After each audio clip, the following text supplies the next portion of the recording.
Basalirwa bali wali boogera ebintu by'ekisiru bakoze emikago basalirwa munywanyi wa speaker ono gwoyogerako era simanyi na lwaki tomwogeddeko ng'abeerana mu mmotoka ye mukwano gwe nnyo buno obukago bwonna bwakola buggweerawo ono bwe baatuma nti genda obakkakkanye mukwatagane ne bammawo ebintu ebyo binyiizanga nze nti emabega wali tebyanyiizanga nabiwuliranga ng'omuvubuka nga binkwatako kitono naye katuli mu kiseera ekyetaaga okuba nga tufuna mu bye tukola emirimu n'ogitunuulira nga tegirina we giri abantu bano bazanyira mu ssente obasinga n'okutegeera kinnuma nze sibikozesa ssanyu UgandaEyenkya kubanga kakati abasajja beegabanya ensi ate ayagala mbojje mu kamera omwogerere ebyekyo abasiru ebyekisiru ebyo nzijje nkwogerere Mpuuga ompadde ki kubanga ebintu byakukumpanya kuva ya deal basajja bali ku parliament abakutula deal gwe basalirwa gwe nalaba ngo otambuza ebigere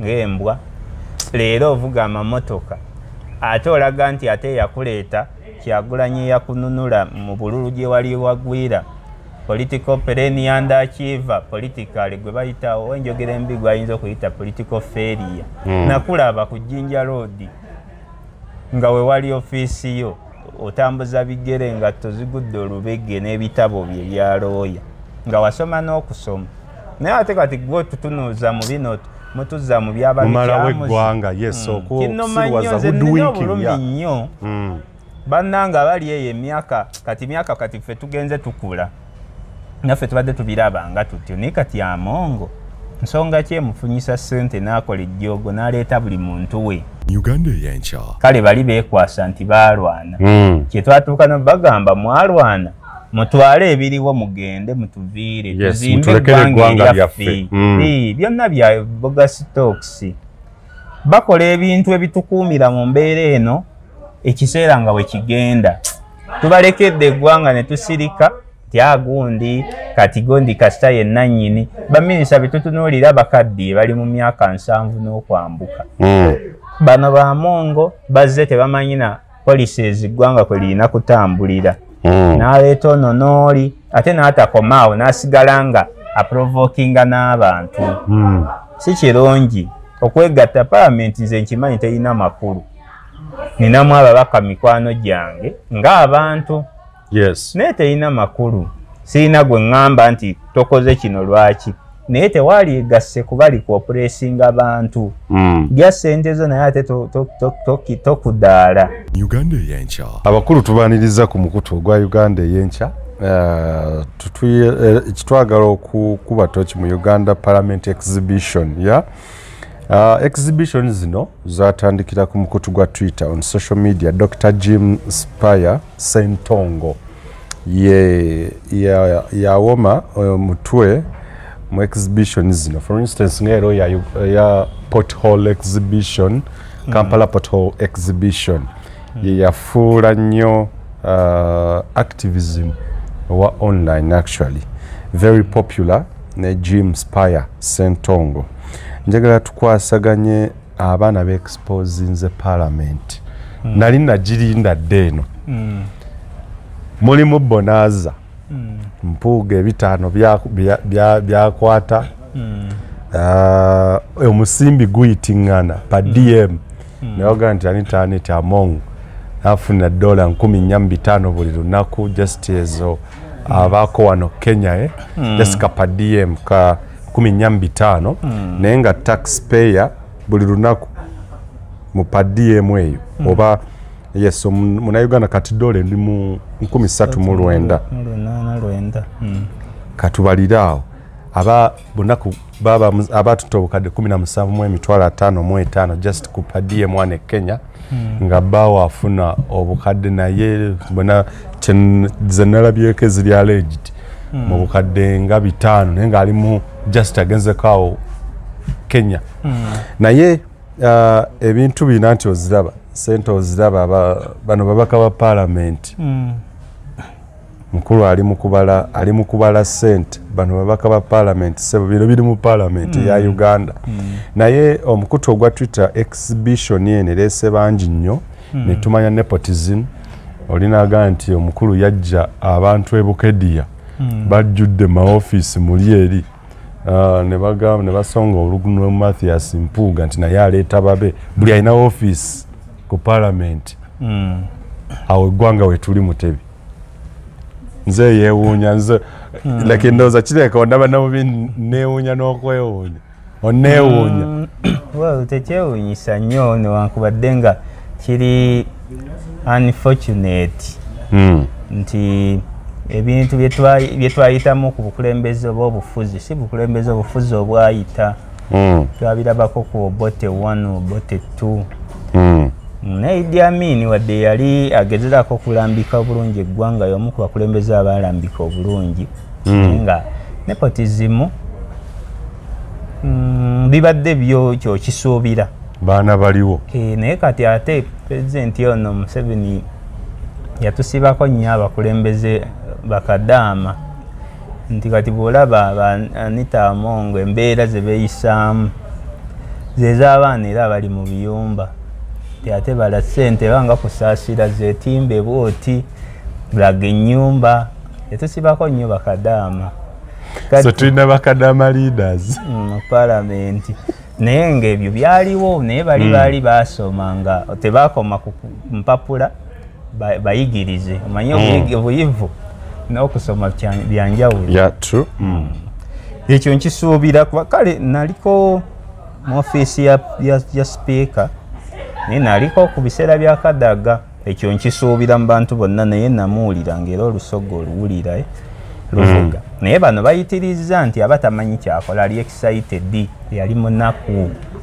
bavudde mu bbanga tebalina ne bye bakoze kyekiri bayibuli kyeyogerako omunaku okufuuka kabaka naye bano banjawulo nti Kadaga gwenjogerako wa CA yes azze atoba kyebayita okuvumiriya bano baguddemu bigwe era simanyi obulamu bwabwe bate buli mu lusuubo nti gavumenti buli exposing ennyo etyo oddako kuttibwa kyesimanyi naye nga bakadaga babikola naye bano bakisusizza nti ali so excited tamanyi when tamanyi dikuokola kintu n'olaga ennyumba naye ng'oli mu baconstituency bo abaavu ennyo abatakyasobola nakuweerera abaana wakiri bazimbireyo akasomero aka layisi n'obuuza obakoledde ki wayingirira mu kkala ndala ofulumidde mu ndala oli mu magoba g'abantu gye bagamba nti balwana mu katonga balwana mu musaayi abantu beeruweero bakutunuulira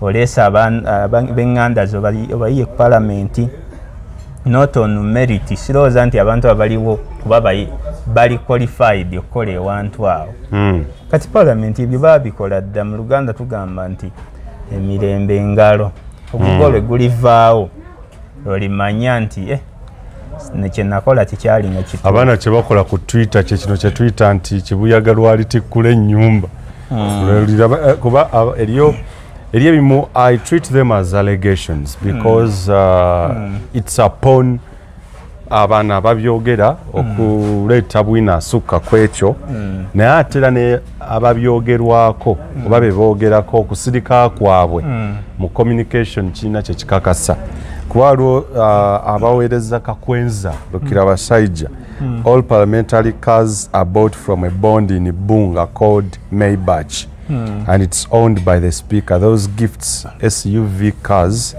that were given to former speakers and their deputy were purchased from her bond. The most funny thing is that car bond doesn't pay your taxes.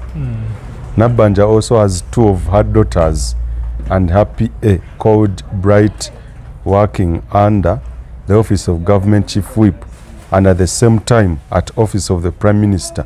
They hold 2 public offices which is against the law. Bino wakati actually sinaga nti owulire bigera mu maaso waliwo alo yawandikidde Spire namuga nti prof even opposition MPs have their kids recruited silently into parliament so tekikoma kubali. A case in point is the daughter of Ojala Mapenduzi. Ojala Mapenduzi si yali mu FDC eyaleta ekiteeso ky'okujja Owesige zaake siyona kubanga yalina n'ekifo kinene mu opposition eyo Yes. Then ne bamusembeza. Who was absorbed even before finishing school because the dad is a good follower of the speaker. Okay. Mabawereza language just tasobola kuyisa kuno fumai. Hey, Eliza Spire. Hey bro, how are you? Thanks for the exhibition. It is true that most workers are speaker Anita among schools. And it is true that most workers at Speaker Anita among schools in Ukedia are under parliamentary payroll. She's a speaker that has committed grave economic crimes in a short time. Bantu bawereza journalists fired by Anita Jude Bukenya Kaboze fame. Kakungu of Parliament Watch, Jackson Onyango, NTV. NBS was given 1.4 billion to cover Parliament. Vision was given 70M monthly to cover Parliament. Moses Mugalula omumanyi wa papa Olutalo tabloid ye. Moses Mugalula was imprisoned for days in safe house for writing about the lady. Please let Honorable Mugema of Iganga Municipality tell us how his wife got a job at Parliament and how Honorable Damunza. Honorable Mugema, bamita Panado Iganga. Wali solimu. Yes. And how Honorable Damunza, the former contestant with Magogo, was compensated with a job and office at Kingdom Kampala. Exhibition, tulimu exhibition. There is this parliamentary commissioner called Prosa Kampulira Mbabazi. She's the woman MP for Rwanda. She brought here her extremely husband, yes, Mr. Mbabazi, as a parliamentary staff through the back door, and the guy never comes to work, yet he earns salary on top of that. Ever since she became a commissioner, she has brought here over 23 staff, including her 2 biological sisters. Only 5 of these people are duly qualified. Others came through the back door. Part of the exhibitions. Deputy Clerk Rose who is also wife to the Accountant General through the husband's dealings, had AAA over Anita among hired 2 of their daughters who finished school from the London School of Economics, since the girls had failed to find jobs after their father eating taxpayers' money to take them abroad. Worse, parliament retreats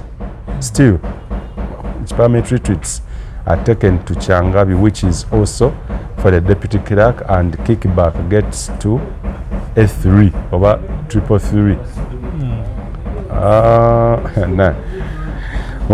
Omwana kakwenza yatisiza okuletamu ebifaananyi by'obusegwe by'abamama. The one Juliet Subi Kinyamatama has never done anything in Lukaaye district, especially Kachera sub-county, where she was born from. Just she comes on weekend to see her dad and go back. Imagine, for the 3 terms she has been elected in parliament, she has never lobbed anything for the women. Just what she shows us, only multi-million father's house. These are allegations. Ababyogerwako balina. Dr. Let the Deputy Speaker tell us how his brother Nyamujunga Innocent got the job at Parliament. He has been on plane in and out of the country in the recent binge. Ate nga bikyajja nti wane waffe families ekintu kye baazimba nti ekintu ekizimbiddwa state y'emyaka 4 n'okusoba byebyo ebibala nti abantu bali excited nnyo, abantu bajja kwenazaako nfuufu ate ne basukkawo ne bajooga nti kati zino embeera olaba omuntu nze mbeewuunya n'okuba abantu b'oyogera tebalina credibility. Kyensi banjogera nti speaker weewuunya n'okwewuunya kineewuunya nti bamanyi Olungereza kyokka nti bamanyi okwogera Olungereza naye siina kyamaanyi kye kyembasuubiramu. Sipiika alinga era omukyala ali ordinary wa bulijjo nti nja kufuna nfune maidi wange wakiri muteeke walinga bulafulufiga bwalowooza. Lwakuba babamukiri nti yasoma accountant. Tebalina nnyo njawulo. Era Museveni ono singa abadde ebintu bino eyagala kukyusa yabadde taleeta bantu jjogo lino. Kubanga omuntu n'omuwa ttaamu esooka n'omutunuulira aye n'owooza simanya bano ndeese bavubi. Akyali kikyamu kubeera abavubi tubasuubiremu ki? Tetulina kye tuyinza kubasuubiramu kusukka awo. Era lwakuba ogambye olulimi luli toyagadde dukozesa. Naye baba nga balukozesa ku bantu boolaba nti bakazanyiikirizi bakadaama osobola oddukozesa naye byonna bikulaga butagaba mirimu kusinziira ku busobozi. Kyetwandiisa ono merit distribution y'emirimu yava ku merit tigundi tumuteeremu ssente awangule egindi. Olaba Magogo kati amaanyi gaalina amaanyi agalina nti olw'omukyala. Naye nga Parliament teyalibadde bwetyo ethically yalibadde teyina nakubaamu mbaga ezo z'aba parliamentarians. Tubalabye bye bakoze. Judith Babirye yali ne Musoke Saalongo. Obuvuyo bwe bakola wabulaba baaleka Njeru mu matigga. Njeru efunye Lwanga Jime kati akulaga nti simanyi nsambira mu Nuupu naye ate nteebera mu kimu Piero yu. Nolaba omuntu ngakuwa statement ng'ola atalina magezi mu mutwe. Kati siraba nnyo babakanze. Baka bakadaama ebintu byayonooneka nti gundi bamuvujjiridde ababaka bwe batyo nze nga nze sibeerayo mu kulonda abantu bwe batyo zikulimba. Waliwo yawereza Dr. Spire. Do you know that King Caesar Mulenga, the godfather of Thomas Taiyebu and the person who financed his ascent into deputy speakership, owns a building opposite Christ the King called King Caesar Square? He moved away all the occupants, who included his Vietnam consulate, Otis Law Firm, and Praxis Arbitration Center to Nakasera, and made it available for rent by Parliament. 6 different valuers, including the chief government valuer, said it cannot fetch more than 60,000 USD per month. But Caesar ordered Taiyebu that Parliament must pay 110,000 US dollar per month. PPDA regulations had to be thrown out of the window to dance to the tune of Taiyebu's godfather. I still insist, these are still allegations ezino kuleetebwa okugira oba okugaanibwa abazoogerwako. Nti baneno okuvaayo ne beewozaako. Yes, oba okukiriyalinga the air. Nkyabitweetinga nga allegations naye okusirika kwabwe anti bakuba babireetera mu kusaaga ne baseka naye nga nze n'amanyi agaseka sigalina lwaki. Wala abantu abatalina kyanjawulo naye nga bakozesa ssente y'omusolo be baleese ensi okuba nti tuli mu mbeera gye tulimu ey'okuba nti ensi zaffe tezikulaakulana. Kinnuma nze okulaba abantu gw'olaba nti mujega kubanga bajega. Honorable Prosa Kampulira, woman MP Rwanda District Backbencher Commissioner, also recruited her sister Brenda, a wife to Emmanuel Monjera, recruited an in-law who marries her sister Rachel, Rachel, as a driver to Parliament, recruited her husband Apollo Mbabas. Owulira gundi nga bwetambula. Hello, there is this Honorable Fred Bwino Kyakulaga, MP Chiguru North Iganga, State Minister for Agriculture, as well among them Abati thieves and a serving major in the army.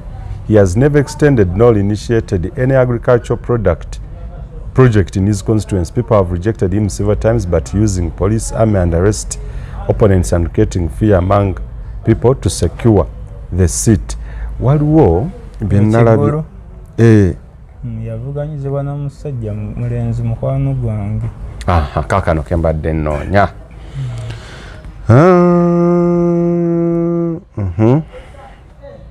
Wano wengenda okuwuliza ekibuuzo. Waliwo gundi bino bya 2022 consideration of PC paper 14 2022 on service award review of selected benefits of the leader of opposition and backbench commissioners. The Parliamentary Commission considered and approved the service award and review of selected benefits for the leader of the opposition and backbench commissioners as follows. One-time pay of service award of shillings, Uganda shillings, 500 million for the leader of opposition. For the leader of opposition, Mpuuga. One-time pay of service award of 400 million for the backbench parliamentary commissioners. The service award payment shall be one-off payment and shall not change regardless of length or tenure of office. Matthias Mpuuga yafuna obukadde 5 just bw'oba obinnyonnyodde nga tukatwalenga service award and review selected benefits. Engule y'obuweereza nempulidde ng'eyina limitation zibadde zitya bagambye.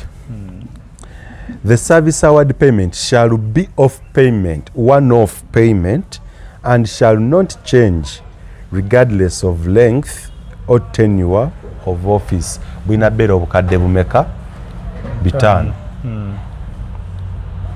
Naye nga bineeno omukulu era tavanga kolaki kubyogerako ne ssente lwakuba tuzze tutunuulira ensonga ezo. Nze nanyumirwanga nnyo nga mbyogera wali ng'ensi tennamumanya. Kubanga ezo ssente aziriiridde emyaka 12. Be bali mu woko tuwaaka omukumutunda ewa Museveni. Matthias Mpuuga. Besigye balukwago.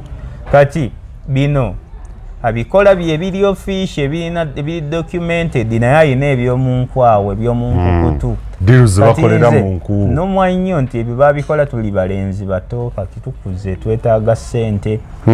Naye ng'olaba abantu abafuna ssente ate tebasaanidde kuzifuna ziyitiridde zityo. Omuntu n'aba n'obugagga bw'abantu 100 muntu omu.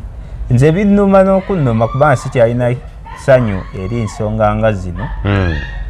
Sikyalina ssanyu era nnyumirwa nnyo abantu bano aboogera ku nsonga ezo bandyegasseko ffe ne tuzza mu mbeera eno oba olulimi olutegeerebwa abantu bano abawansi ddala be bayita abawansi babafuula abawansi naye abantu bano ababulijjo abawi b'omusolo bwe baligaana okubitegeera ng'obajje kwekisi kubanga kwekisa eyo amakulu matono tuba tulina obbissa ku mainstream gye byali badde omuntu n'abiira kareediyo ke mu nnimiro baabigobayo tulina okubissa kubanga omuntu bw'abyogerako nga bamuwayo ke bamuwa ng'abivaamu lidde ku bantu bano.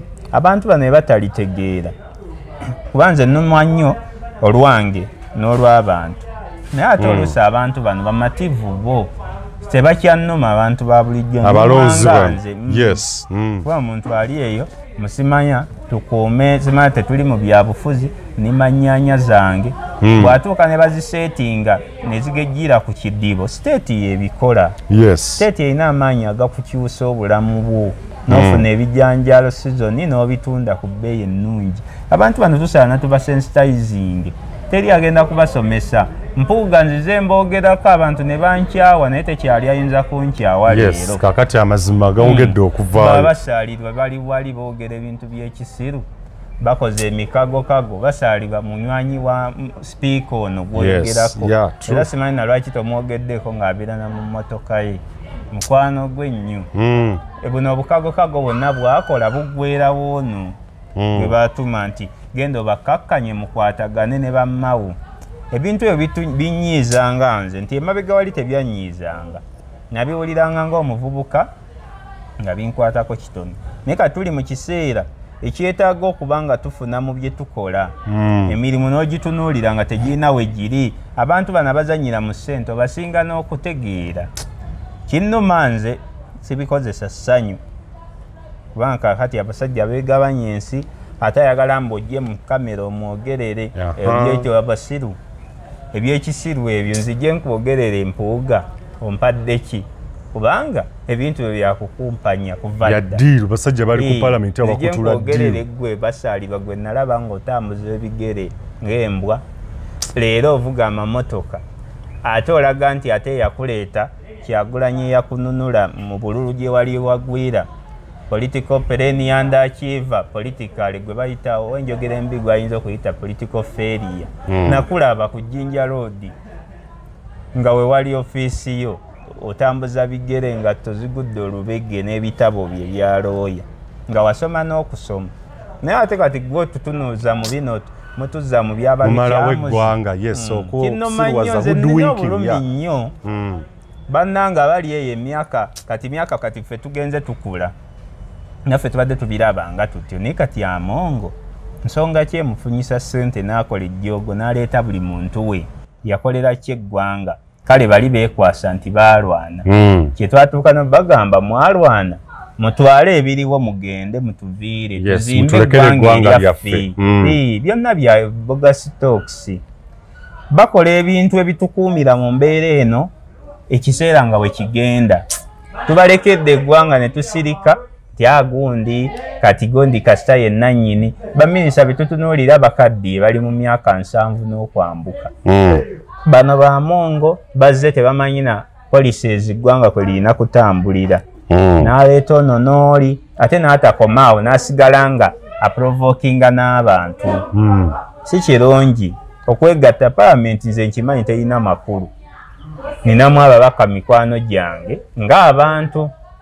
naye terina makulu sirina gwe ŋŋamba nti tokoze kino lwaki naye tewaali egasse kuba likopulesinga abantu gya ssente zo naye ate tokudaala oba kukinagguka babawadde obukadde bungi babawadde obukadde bwa krisimansi okulya waliwo oba okuyisa amabaga agamu oba supplementary budget sente ne ziyitirira sente nnyingi naye ng'obuzibu bwonna batugamba mbu ekizibu temutunuulira muntu omu akaddiye ne bw'anaavaawo gundi esigalawo ekizibu Museveni aleese ebintu bino eby'ejjoogo kubanga bw'oleeta embeera eno ey'okwapointinga abantu bamutenda obugezi naye takyali mugezi akaddiye takyali mugezi owapointinga abantu ne bakola ebintu byonna nga tolina na bukiiko bunoonyereza tusindike kantuntu alina makulu ki agenda kunoonyereza ki omubbi obubbi agenda akyakolera kyeggwanga abantu abo bonna ebugiri eyo bugweri mubajjeeyo mu paalamenti mubajjeeyo mubasobola naye tebakyalina tugenda kubeera mu mbeera eno pakaddi ofundako no baveteraani naye ono naye omupya gye waliwo yawandiise naga nti I'm a worker at parliament by the speed at which Zombo district woman MP who doubles as commissioner of parliament brings her relatives here to work in parliament for work in parliament is terrible. The commissioner of parliament Honorable Afoya Chan Esther woman MP Zombo is having 3 of her sisters, Daphne, Bridget, I forgot the name of the other sibling. All are working in parliament and earning hefty sums. Plus, she has also employed more than 20 of her agents who helped her to get in parliament. All women, they are all here at parliament. To make it worse, almost all of them more than 20 women, only like 5 are qualified to work. Most of them don't have required papers of working with forged documents. Bino bigenda maaso mu parliament. Wala Yawandi said, do you know the deputy speaker flies a chopper to his constituents almost every weekend, and the drivers etc drive his convoy all the way to Bitereko, spends the weekend, does some constituency politicking and flies back.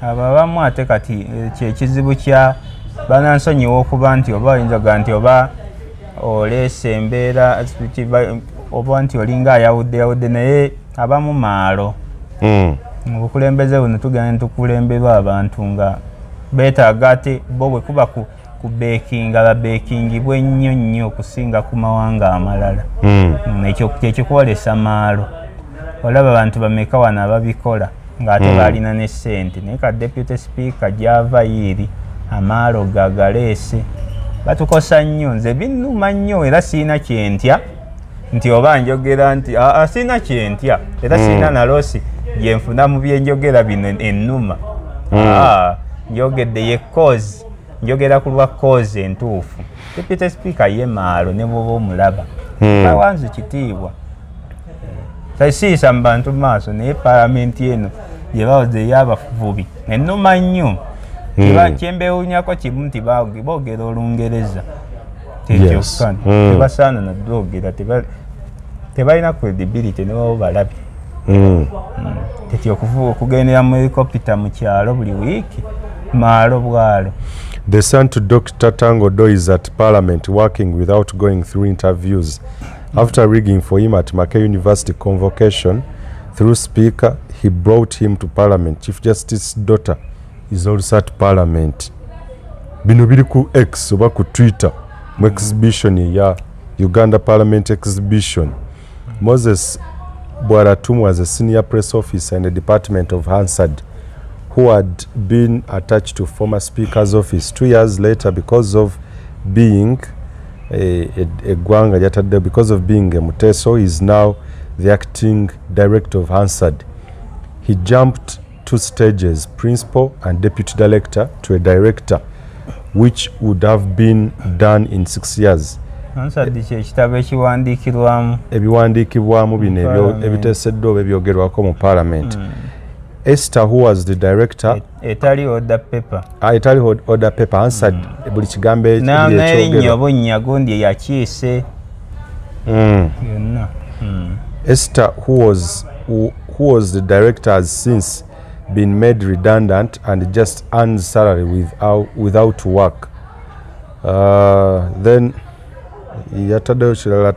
Tony Okwera in human resource was catapulted to principal human resource from officer level. However, because he didn't have the required academic documents, he was put on acting. He has since gone back to school but failed to complete because he keeps on getting retakes. But note that the maximum acting in a job according to the Parliament Commission Act is 6 months. But note, okay, she has a backdoor recruitment where the recruited are not reflected on the official payroll. She pays them from the Consolidated Fund of Parliament under local contract. There are over 200 employees on local contracts, half of which are her people working for her in Ibukedia. They have never even appeared in Parliament.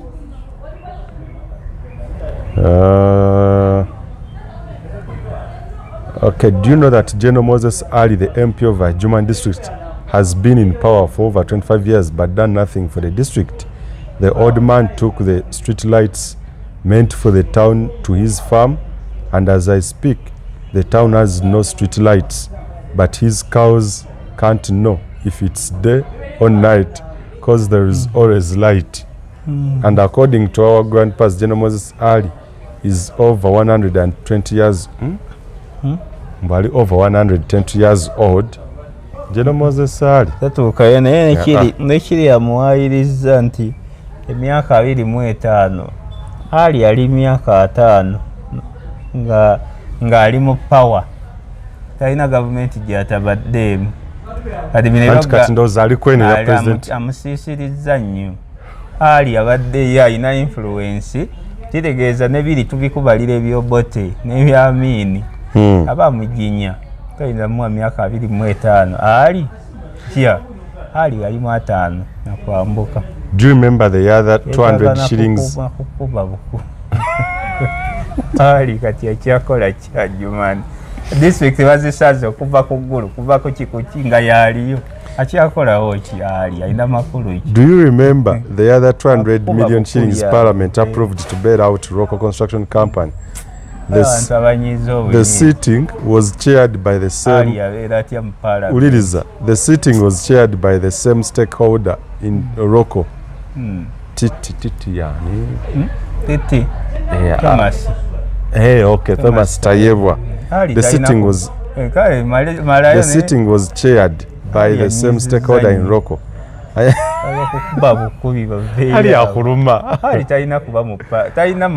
have evidence on how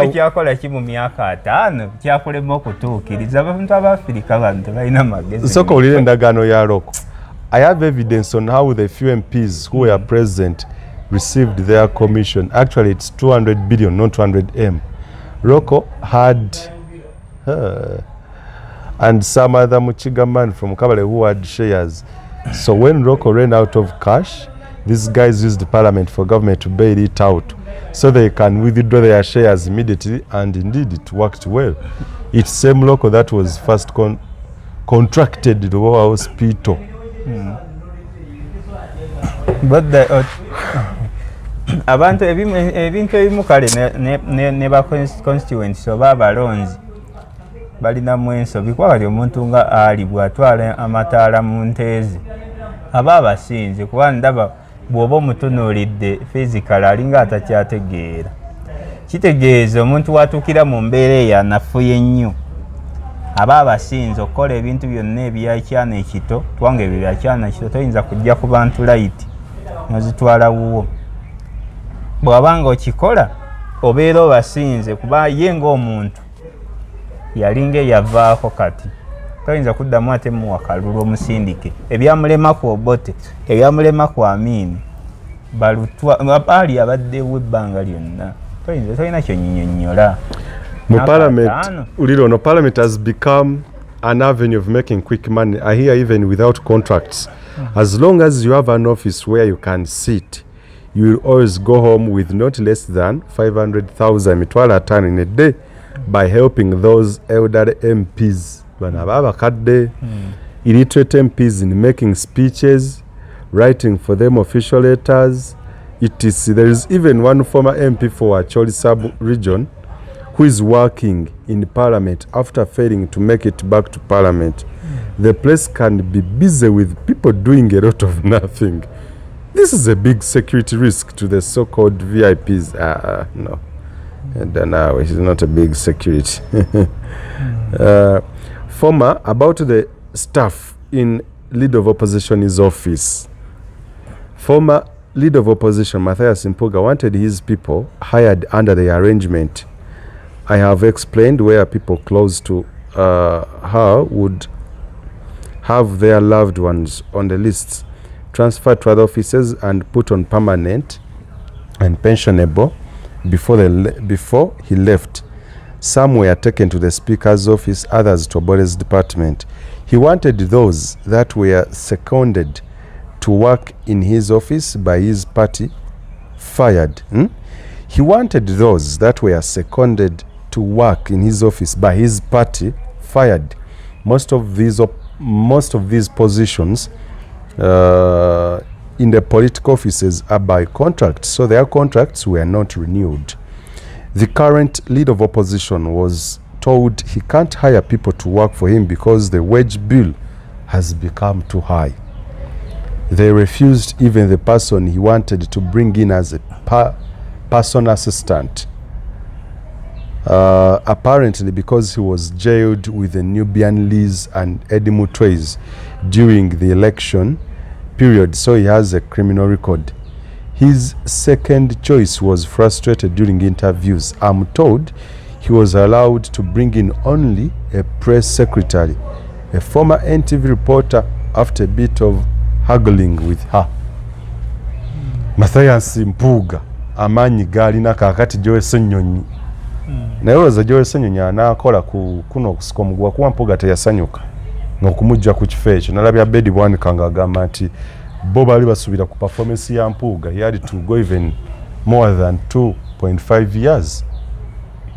Mpuuga yanyiigira ddala yafunira ddala akasajja. Nsonga si mpya tuzoogedde emirundi mingi.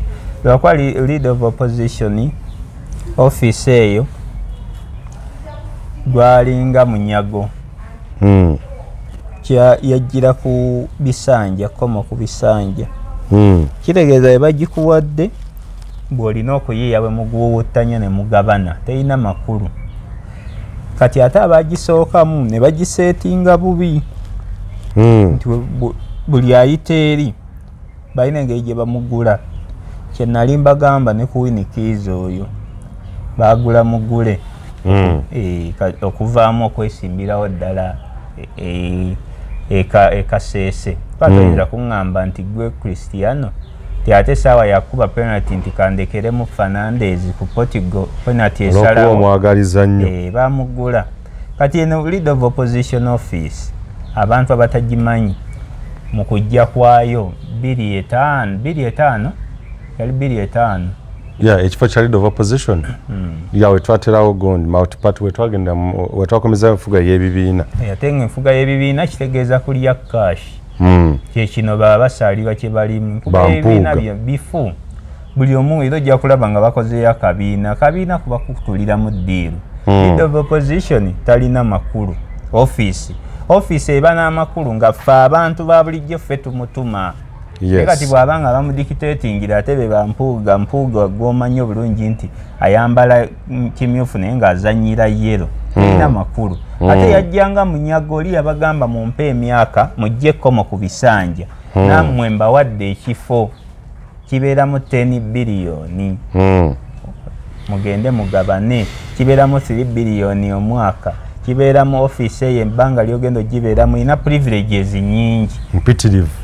Kati buli abaddewo Besigye bwe yalonda owuwe wani ono aliyo power Oboy Patrick Oboy amuli ati kati essaawa zino tuyina Joyo Ssenyonyi ekifo tekirina makulu oli akuwadde byoya byanswa kulya buli kubanga Parliament eriko numerical strength game of numbers toyina 2/3 majority sit down yogeramu wano tumanye gundi tumuyina naye ozimba kaluluko kajja toyina makulu background noise. Kakati twalemererwa okumanya ebintu bino bikuumira bukuumizi bantu baffe mu kulonda. Obulumi bwe nnina saagala na kusiisiriza nnyo kubanga zino z'office tusobola zisiisiriza naye nga tezirina makulu.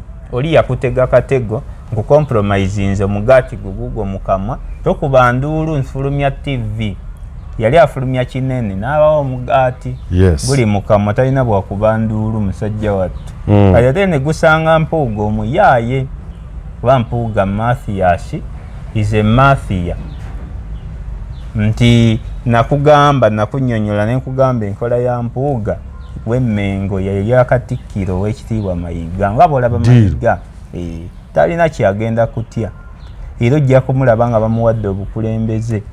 Nja kumulabako nze nga Mpuuga minisita wa gavumenti ya Museveni central government nja kumulaba nga tumaliriza kansembyo kano. Parliamentary recruitment is the most corrupt process I've ever seen. Ever since Anita assumed office, more than 200 people were recruited secretly. These people are friends and family related to the Speaker, Commissioners, LOP and the Deputy Speaker. No official ads or adverts. People phone code for interviews and it's always an automatic pass for them. Majority of them are ITESOs since the Speaker comes from there. Last year, government stopped recruitment of public servants because there was no money, but Parliamentary Commission recruited staff. They would recruit people on Saturday and Sundays since these are non-working days. Training were held in the nights and weekends, and these were conducted by a human resource manager called Atidde under the orders of Anita. Some people that didn't have connections were pushed out after completing interviews. Job contracts were switched and some came out with different names, as in those that underwent interviews. This implied the job was given to the highest bidder. Money-wise, kindly post, but okay. Tetujja kusukka wano tujja gaze tujja funa ndowooza ombye naye. Yes. Good definition ya Kadaama eyagabanga jjenji naye ng'enkola ezo bakozi bibiri zijje zibaawo lwakwa kisinzira muntu kyeri abantu abali excited nga bw'olaba Namuganza kandage ku Nantaba ebintu ebyo gye biri mu bakyala ne bwaba abamu ne bwasoma abamu bamanyi okulemerayo kati nze nenya Museveni sirina bye nenya kadama ani oyo triple Anita Among simwenenya kuba nina ekifaananyi kyemulabiramu era kyenja okumulabiramu mwewunyako kimu nti amanyi Olungereza.